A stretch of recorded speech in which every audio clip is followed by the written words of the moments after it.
ഈശോയിൽ ഏറ്റവും പ്രിയം നിറഞ്ഞ സഹോദരി സഹോദരന്മാരെ, ലോകത്തിൻ്റെ വിവിധങ്ങളായ കോണുകളിലും സ്ഥലങ്ങളിലിരുന്നു കൊണ്ട് ശാലോം വിഷൻ കണ്ടുകൊണ്ടിരിക്കുന്ന എൻ്റെ പ്രിയപ്പെട്ട മക്കളോട് ഒരുമിച്ച് ഈ ചെറിയ ചിന്ത പങ്കുവയ്ക്കുകയാണ്. ആരാണ് വിശുദ്ധർ? അവർ എങ്ങനെ വിശുദ്ധരായിത്തീർന്നു? വചനം ഓർമ്മപ്പെടുത്തുന്നു, ലോകത്തെയോ ലോകത്തിൻ്റെ വസ്തുക്കളെയോ സ്നേഹിക്കാൻ പോയാൽ, ലോകത്തെയോ ലോകത്തിൻ്റെ വസ്തുക്കളെയോ സ്നേഹിക്കാൻ പോയാൽ ദൈവത്തിൻ്റെ സ്നേഹം അനുഭവിക്കാൻ സാധ്യമല്ല. ലോകത്തെയോ ലോകത്തിൻ്റെ വസ്തുക്കളെയോ സ്നേഹിക്കാൻ പോയാൽ ലോകത്തിൽ എന്താ പ്രിയപ്പെട്ടവരെ കാണുന്നത്? കണ്ണിൻ്റെ ദുരാശ, ജഡത്തിൻ്റെ ദുരാശ, ജീവിതത്തിൻ്റെ അഹങ്കാരം. ഇന്ന് കണ്ണുകളിലൂടെയാണ് ലോകത്തിലേക്ക് തുറന്നിരിക്കുന്ന വാതായനമാണ് എൻ്റെ കണ്ണ്. ഈ കണ്ണിലൂടെയാണ് ലോകത്തിലുള്ളത് മുഴുവൻ ഞാൻ ഫോട്ടോ എടുക്കുന്നത്. ഞാൻ ഒരിക്കൽ പറഞ്ഞിട്ടുണ്ട്, കണ്ണിലൂടെ കാണുന്നത് എൻ്റെ ചിന്തയിലേക്ക് കടന്നു വരികയാണ്. ആ ചിന്തയിൽ കടന്നു വരുന്ന കാര്യങ്ങൾ എൻ്റെ മനസ്സിൽ കടന്ന് പ്രവർത്തിക്കുകയാണ്. ചിന്ത വിതച്ച് പ്രവൃത്തി, പ്രവൃത്തി വിതച്ച് ശീലം, ശീലം വിതച്ച് സ്വഭാവം. ഇങ്ങനെയാണ് ഒരു മനുഷ്യൻ്റെ ജീവിതത്തിൽ നന്മയോ തിന്മയോ ഉണ്ടായിത്തീരുന്നത്. എൻ്റെ കണ്ണുകൾ കൊണ്ട് ദൈവമഹത്വം കാണേണ്ട എൻ്റെ കണ്ണുകൾ അശുദ്ധിയിലേക്കും സൈറ്റുകളിലേക്കും ദുർവൃത്തിയിലേക്കും കാണാൻ പറ്റാത്തതിലേക്കും എൻ്റെ കണ്ണ് വിട്ടുകൊടുത്താൽ അതെൻ്റെ ഉള്ളിലേക്ക് കടന്നു വരും, എൻ്റെ ചിന്തയിലേക്ക് കടന്നു വരും. ആ ചിന്തയിൽ കിടന്ന് ധ്യാനിച്ച് ചിന്തിച്ച് ജീവിതത്തിൽ ഒരിക്കലത് പ്രവർത്തിക്കും. അത് തിന്മയാണ് കണ്ടതെങ്കിൽ തിന്മയിലേക്കും, നന്മയാണ് കണ്ടതെങ്കിൽ നന്മയിലേക്കും നമ്മെ കൂട്ടിക്കൊണ്ടു പോകും.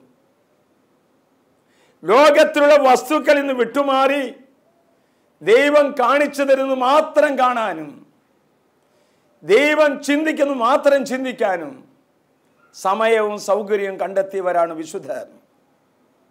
നമ്മൾ പറയും, ധനമുള്ളവനെ ധനികൻ എന്ന് വിളിക്കും,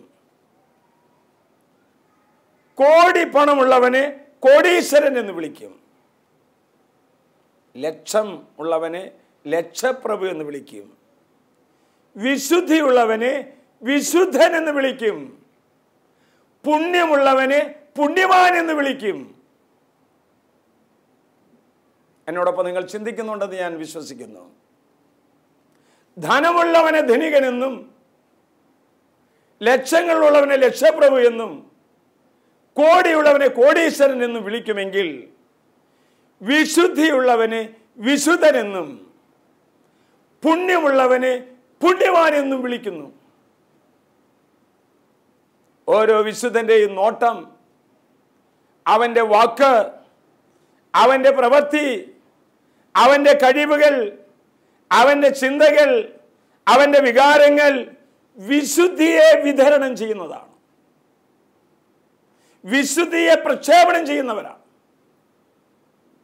ഇപ്പോൾ ഒരു റേഡിയോ നിലയത്തിൽ നിന്ന് തരംഗങ്ങളായി നമ്മുടെ ചെവികളിൽ എത്തുന്നത് പോലെ തന്നെ ഒരു വിശുദ്ധന്റെ സാന്നിധ്യം മതി ആ സ്ഥലത്തെ വിശുദ്ധമാക്കി തീർക്കാൻ. ഒരു വിശുദ്ധന്റെ ഒരു മൊഴി മതി ആ സ്ഥലത്തെ മുഴുവൻ നവീകരിക്കപ്പെടാൻ. ഒരു വിശുദ്ധന്റെ കാഴ്ചപ്പാട് മതി ആ സ്ഥലത്തെ മുഴുവൻ പുതിയതായി സൃഷ്ടിക്കുവാനായിട്ട്. ആകയാൽ പ്രിയപ്പെട്ടവരെ, ഇന്ന് ശാലോം ടിവിയുടെ മുമ്പിൽ ഇരിക്കുന്ന മക്കളോട് ദൈവത്തിന്റെ ആത്മാവ് ചോദിക്കുന്നു, ഇന്നു നീ വിതരണം ചെയ്യുന്നത് എന്താണ്? നിന്നിലൂടെ വിതരണം ചെയ്തുകൊണ്ടിരിക്കുന്നത് എന്താണ്? നിന്റെ സാന്നിധ്യത്തിലൂടെ പ്രക്ഷേപണം ചെയ്തുകൊണ്ടിരിക്കുന്നത്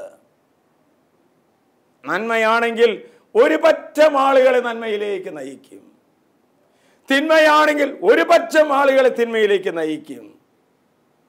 ആകയാൽ പ്രിയപ്പെട്ടവരെ, ഇന്നൊരു തീരുമാനമെടുക്കാൻ ദൈവമായ കർത്താവ് നമ്മോട് പറയുകയാണ്. ജീവനും മരണവും നിന്റെ മുമ്പിൽ വെച്ചിരിക്കുകയാണ്. നന്മയും തിന്മയും നിന്റെ മുമ്പിൽ വെച്ചിരിക്കുകയാണ്. നിനക്ക് ഇഷ്ടമുള്ളത് തിരഞ്ഞെടുക്കാം, നിനക്ക് ഇഷ്ടമുള്ളതുപോലെ പ്രവർത്തിക്കാം. വിശുദ്ധന്മാർ നന്മയെ തിരഞ്ഞെടുത്തു, ജീവനെ തിരഞ്ഞെടുത്തു. അവിടെ സാന്നിധ്യം ഒരു വിശുദ്ധമായ ജീവിതത്തിനായി അവർ തന്നെ വിട്ടുകൊടുത്തു. തിരുസഭാ ചരിത്രം പരിശോധിക്കുമ്പോൾ വിശുദ്ധർ എന്ന് പറഞ്ഞാൽ ഒരിക്കലും പാപത്തിൽ വീഴാത്തവരല്ല പ്രിയപ്പെട്ടവരെ.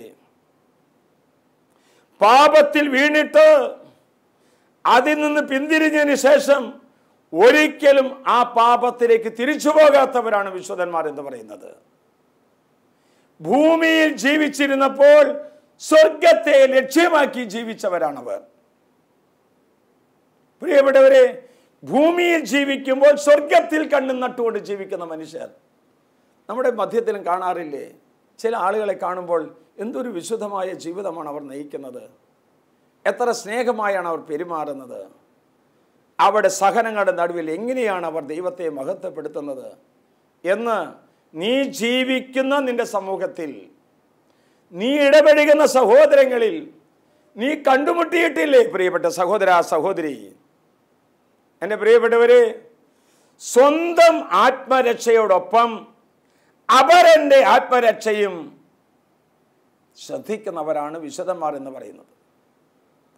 സ്വന്തം ആത്മരക്ഷ മാത്രമല്ല, അതിലൂടെ മറ്റുള്ളവർക്കും. ഇപ്പോൾ ഒരു യുവാവ് ഒന്ന് പറയുകയാണ്, ഞാനൊരു ചെറുപ്പക്കാരനാണ്, എനിക്ക് സന്തോഷമുള്ള മേഖലകളിൽ പോകുന്നു, എന്താ അതിനെന്താ തെറ്റ്, ഞാൻ ദൈവത്തെ വേദനിപ്പിക്കുന്നില്ല.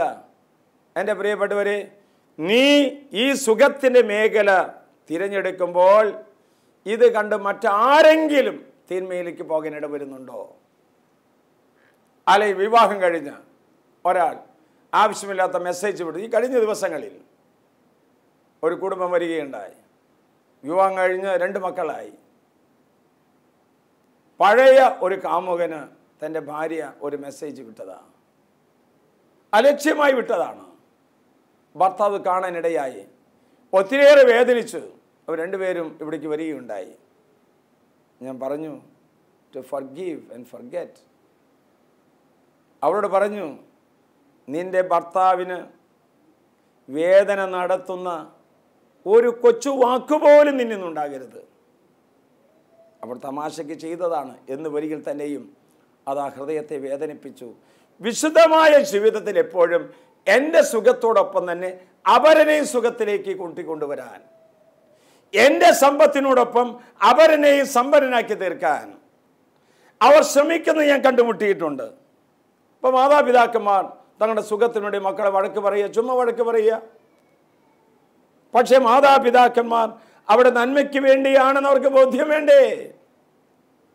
ഒരു അധ്യാപകൻ തൻ്റെ വിദ്യാർത്ഥിയെ ഒരു പക്ഷേ ശിക്ഷിക്കുന്നു, ശാസിക്കുന്നു. ഒരു അധ്യാപകന്റെ ദൗത്യം മാത്രം നിർവഹിച്ചാൽ മാത്രം പോരാ, ആ വിദ്യാർത്ഥികൾക്ക് അത് ബോധ്യപ്പെടുത്തി കൊടുക്കണം. ഞാൻ കാണാറുണ്ട് ചില വിദ്യാർത്ഥികളെ വളരെയധികം ശകാരിക്കുന്നതും ശിക്ഷിക്കുന്നതും, പിന്നീട് അവരാണ് ആ അധ്യാപകൻ്റെ ശ്രേഷ്ഠ ശിഷ്യരായി മാറുന്നത്. യേശു പറയുന്നുണ്ട്, തന്നിഷ്ടക്കാരനായ മകൻ സ്വന്തം ഇഷ്ടം പ്രവർത്തിക്കുന്ന തന്നിഷ്ടക്കാരനായി തീരും. അവനെ ശാസിക്കണം, ശിക്ഷിക്കണം, തെറ്റുകൾ തിരുത്തി കൊടുക്കണം. അപ്പോഴാണ് നന്മയിലേക്ക് കടന്നു വരാൻ സാധിക്കുക. വിശാലമായ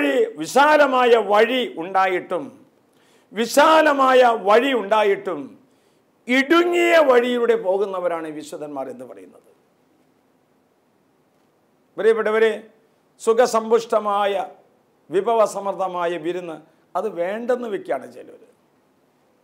കഴിക്കുന്ന ഭക്ഷണത്തിൽ കുറച്ച് ടേസ്റ്റ് കുറച്ച് കഴിക്കുന്നു, ഭക്ഷണം വേണ്ട എന്ന് വെക്കുന്നു. വളരെ കോപത്തോട് സംസാരിക്കാൻ വരുന്നവർ അത് വേണ്ടെന്ന് വെക്കുന്നു. പ്രിയപ്പെട്ടവരെ, വിശാലമായ വഴികൾ ഉണ്ടായിട്ടും ഇടുങ്ങിയ വഴിയിലൂടെ പ്രവേശിക്കാൻ യേശു പറയുന്നുണ്ടല്ലോ, ആരെങ്കിലും എന്നെ അനുഗമിക്കാൻ ആഗ്രഹിക്കുന്നുവെങ്കിൽ തന്നെ പരിത്യജിച്ച് ദിവസേന തൻ്റെ കുരിശുമെടുത്ത് എൻ്റെ പിന്നാലെ വരട്ടെ.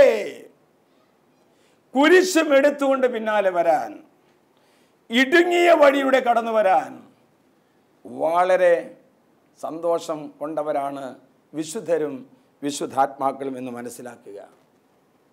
അവിടെ ജീവിതം പരിശോധിച്ചു കഴിഞ്ഞാൽ ഉപവാസത്തിനും പരിത്യാഗത്തിനും പ്രായശ്ചിത്തത്തിനുമൊക്കെ പ്രാധാന്യം കൊടുക്കുന്നു. ഈ ശരീരത്തിൻ്റെ പ്രവണതയേക്കാൾ ഉപരിയായി ആത്മാവിൻ്റെ വളർച്ചയ്ക്ക് വേണ്ടി അവർ അധ്വാനിക്കുന്നു. ജനത്തിൻ്റെ ഇഷ്ടം നോക്കി ഒരു ജനകീയനായി തീരുന്നതിനേക്കാൾ ഉപരിയായി ദൈവത്തിൻ്റെ ഇഷ്ടം നോക്കി ഒരു ദൈവീകനായി തീരാൻ വിശുദ്ധർ ആഗ്രഹിച്ചു. നമുക്ക് കയ്യടി കിട്ടുന്ന പല കാര്യങ്ങൾക്ക് നമുക്ക് മുന്നോട്ട് പോകാം. ജനകീയത, ജനങ്ങൾക്ക് ഇഷ്ടമുള്ള കാര്യം പറയുക, അവരെ പ്രീതിപ്പെടുത്തുന്ന കാര്യങ്ങൾ ഏർപ്പെടുക, സന്തോഷമാണ്. ജനങ്ങളുടെ ഇഷ്ടം നോക്കി ഒരു ജനകീയനായി തീരുന്നതിനേക്കാൾ ഉപരിയായി ദൈവത്തിൻ്റെ ഇഷ്ടം നോക്കി ഒരു ദൈവീകനായി തീരാനായിട്ട് പരിശ്രമിച്ചവരും അതിൽ വിജയിച്ചവരുമാണ് വിശുദ്ധന്മാർ എന്ന് പറയുന്നത്. അവർ ഈശോയെ അനുസരിച്ചു, അവർ ഈശോയെ അനുകരിച്ചു, അവർ ഈശോയെ അനുഗമിച്ചു, അവർ ഈശോയെ അനുഭവിച്ചു. പൗലോസ് പറയുന്നു, ഈ സ്നേഹത്തിന് ആർക്കെന്നെ വേർപെടുത്താൻ സാധിക്കും? ആപത്തോ നഗ്നതയോ പട്ടിണിയോ വാളോ ഈ ലോകത്തിലുള്ള ഒരു ശക്തിക്കും യേശു ക്രിസ്തുവിനുള്ള സ്നേഹത്തിൽ നിന്ന് എന്നെ വേർപെടുത്താൻ സാധ്യമല്ല. അത്രയും അഭേദ്യമായ ബന്ധം.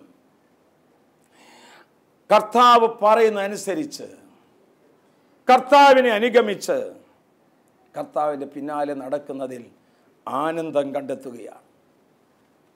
എൻ്റെ പ്രിയപ്പെട്ടവരെ, ക്രിസ്തുവിനെ അറിഞ്ഞത് മുതൽ ഒരിക്കലും പഴയ പാപസുഖങ്ങൾക്ക് പോകാത്ത എത്രയോ ജീവിതങ്ങളെ ഞാൻ കണ്ടുമുട്ടിയിട്ടുണ്ട്. ഒരു കാലഘട്ടത്തിൽ തിന്മയുടെ വഴിയിലൂടെ കടന്നുപോയി ഒരു ധ്യാനത്തിൽ കൂടി, അല്ലെങ്കിൽ ഒരു വചന പ്രഘോഷം കേട്ടു, ഒരു കൺവെൻഷനിൽ പങ്കെടുത്തു, ദൈവവചനം വായിച്ചു. അതിൻ്റെ വെളിച്ചത്തിൽ എത്രയോ ജീവിതങ്ങൾ ഇന്ന് ലോകത്തിൽ വിവിധങ്ങളായ ഭാഗങ്ങളിൽ ക്രിസ്തുവിന് സാക്ഷ്യം വഹിച്ച് ജീവിക്കുന്നു. വിശുദ്ധന്മാർ പലരും കഠിനഭാവികളായിരുന്നു.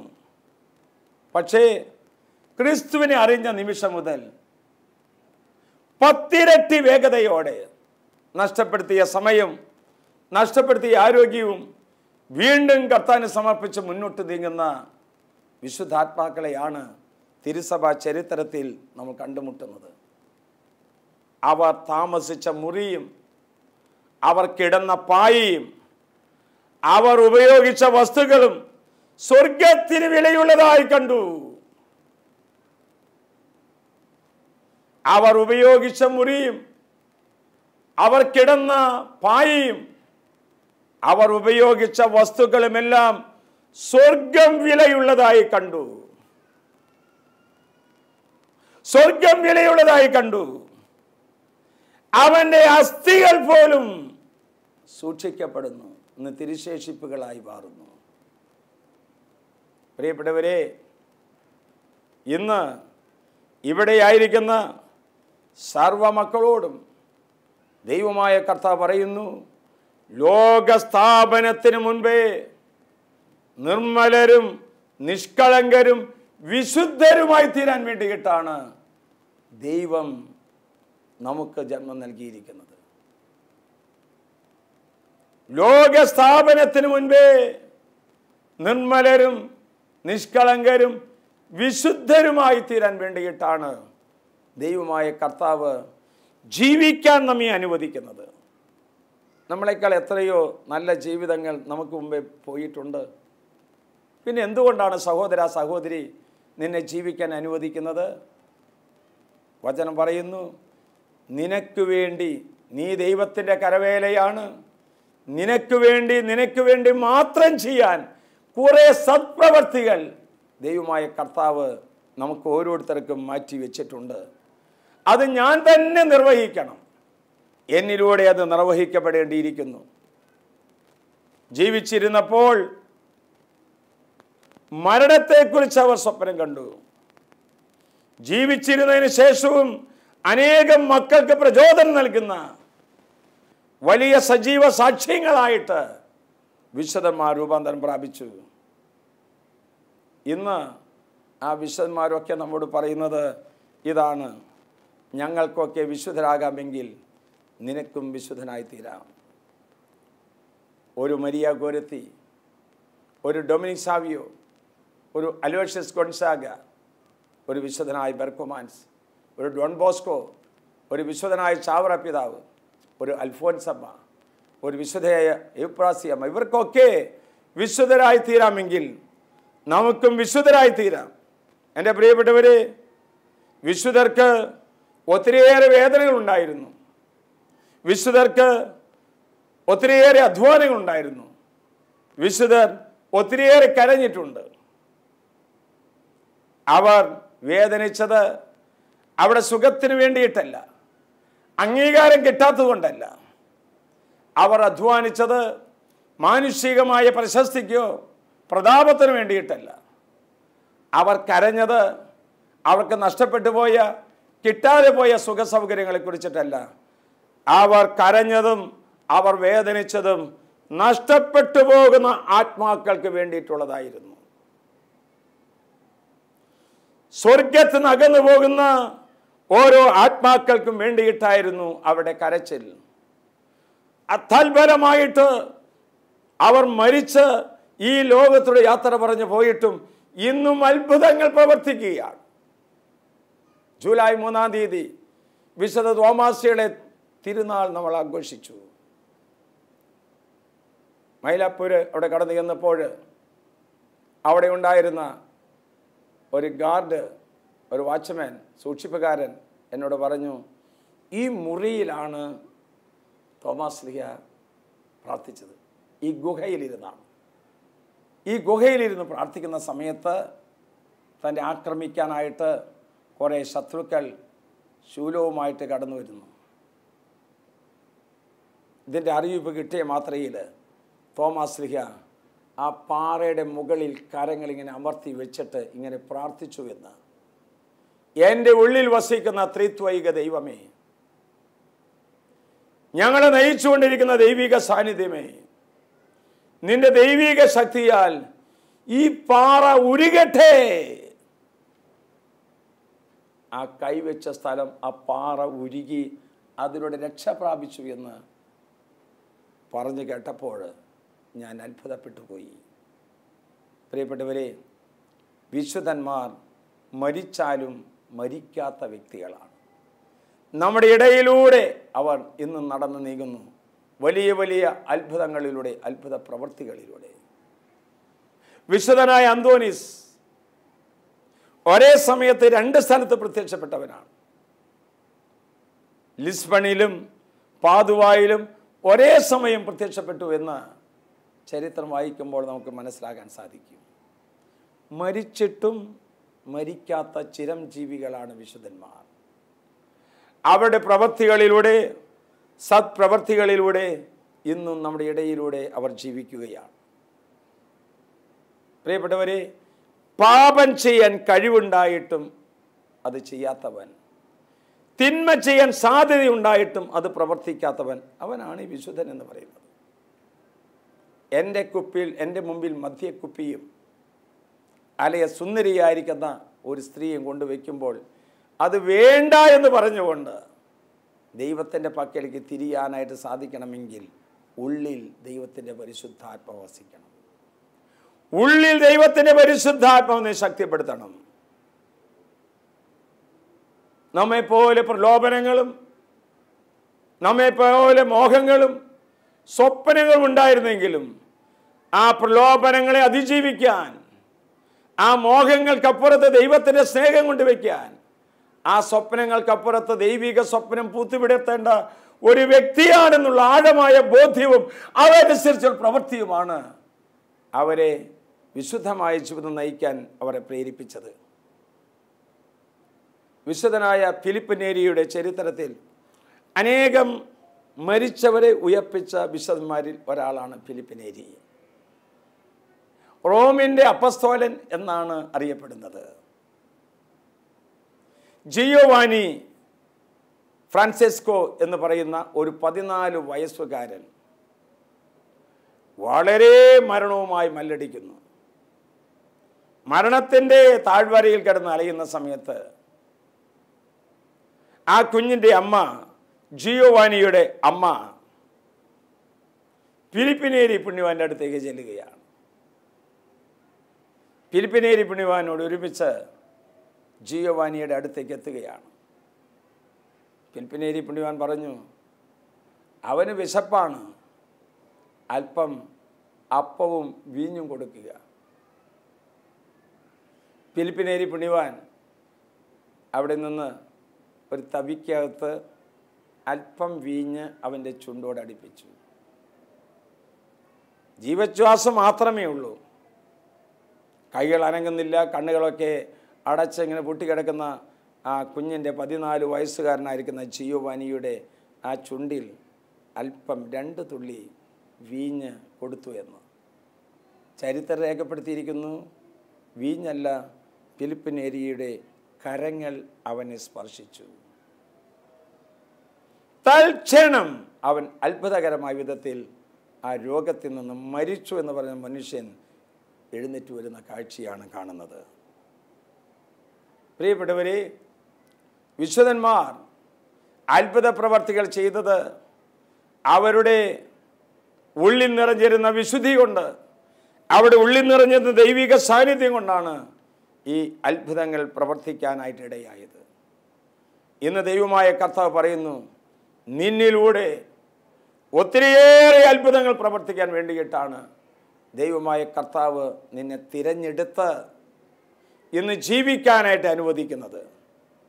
വിശുദ്ധ തോമാസ് ശ്ലീഹായെ പോലെ, വിശുദ്ധ ഫിലിപ്പിനേരിയെ പോലെ, വിശുദ്ധ അന്തോനീസിനെ പോലെ ഇന്ന് ധാരാളം മക്കൾ വിവിധങ്ങളായിരിക്കുന്ന ധ്യാന കേന്ദ്രങ്ങളിലും ഇടവക ദൈവാലയങ്ങളിലും പ്രാർത്ഥനാ ഗ്രൂപ്പുകളിലും യേശുവിനെ സാക്ഷ്യം വഹിച്ച് ജീവിക്കുന്നുണ്ട്. അതിലൊരുവനായി തീരാൻ നിനക്ക് സാധിക്കും.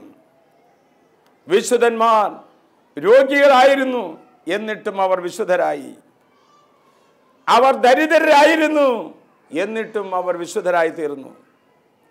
അവർ കഠിന പാപികളായിരുന്നു, എന്നിട്ടും അവർ വിശുദ്ധരായി തീർന്നു. അവർ സാധാരണ മനുഷ്യരായിരുന്നു, എന്നിട്ടും അവർ വിശുദ്ധരായി തീർന്നു. അവരെ തെറ്റിദ്ധരിക്കപ്പെട്ടു, പരിഹസിക്കപ്പെട്ടു, നിന്ദിക്കപ്പെട്ടു, മാറ്റി നിർത്തപ്പെട്ടു, എന്നിട്ടും അവർ വിശുദ്ധരായി തീർന്നു.